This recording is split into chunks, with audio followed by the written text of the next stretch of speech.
माशाल्लाह जो मेरे वालिद साहब थे वो बेटी को बेटा कहते थे। कई बार सवाल होता था मेरी वालिदा करती थी बेटी को बेटा आप कहते हैं, क्यों कहते हैं?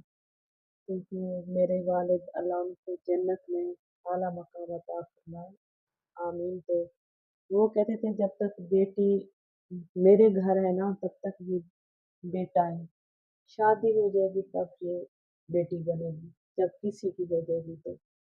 शादी के बाद भी अल्हम्दुलिल्लाह मेरे वालिद ने कभी बेटी नहीं बोला, बेटा ही कहते थे। मेरे जो उस्ताद हैं माशाअल्लाह वो मेरे वालिद साहब हैं। जितनी मैंने इस्लामी तालीम हासिल की है अपने वालिद से की है। सबसे पहली चीज़ मेरे वालिद कहते थे तकब्बुर नहीं करना। अल्लाह को तकब्बुर बहुत बुरा लगता है, जो तकब्बुर होता है तो इंसान की बदतरीन क्वालिटी है वो तकब्बुर है। अल्लाह को सबसे ज़्यादा पसंद जो है वो आजिज़ी है।